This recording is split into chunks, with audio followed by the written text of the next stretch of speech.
morning everybody, welcome to today's Golf Drills for the Lounge. Today I've got a very simple drill for you, but although it's simple, it does not mean it's easy. That is, why do so many people struggle with correct alignment? The reason is that most people rely on a gimmick to help them to try and master correct alignment, yet they still struggle time after time. And lots of the things that I see people doing are, without practicing on the golf course, they tell me that they pick a spot in front of the ball, that the target line runs through the ball, through that spot to the target, and that's their whole fundamental for alignment.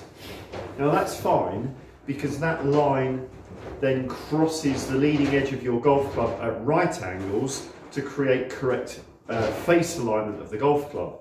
However, once you've got an imaginary line in your mind running from the ball through that spot to the target, you've then got to have another imaginary line which is parallel to that and over here for your feet and body.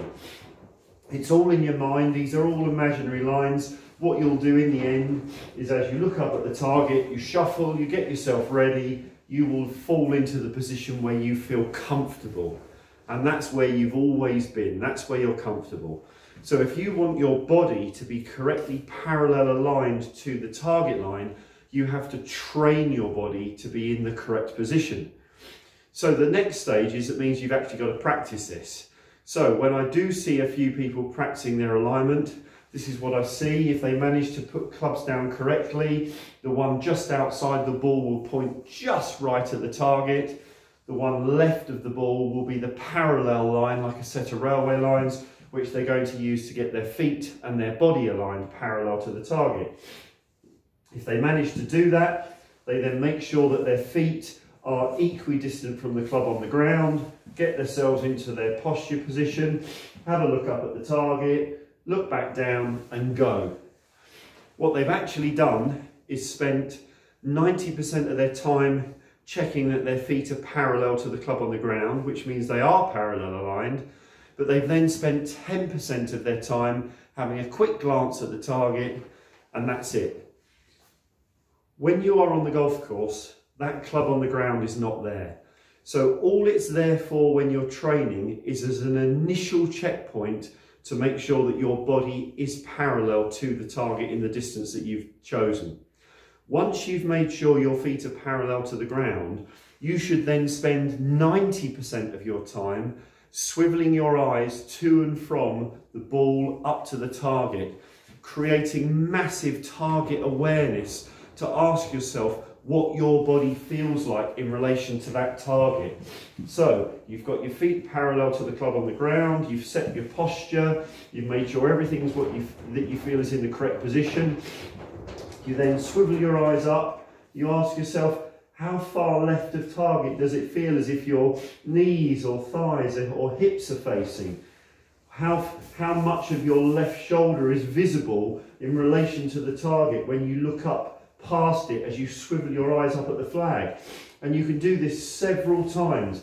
And all the time you do this, you're creating a massive sensation of awareness of what your body feels like in relation to that target in the distance when you are correctly aligned.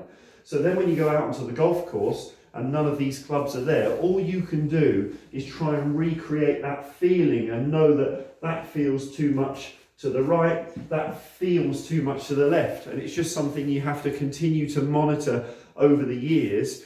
And if you check it regularly like that, you'll never vary too much either side of being perfectly correct. So it's all about developing target awareness of what it feels like. And obviously, as well as making sure your feet are parallel, you could ask somebody to rest a club across your forearms and make sure that your arms and shoulders are parallel to your feet as well.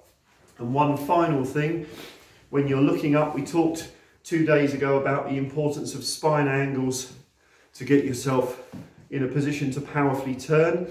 When you look up at the target, make sure you don't do this, that I see a lot of people do. They look up at the target, they twist their body towards the target as they do it, and then when they return, they don't return their body and they're back to that incorrect spine angle.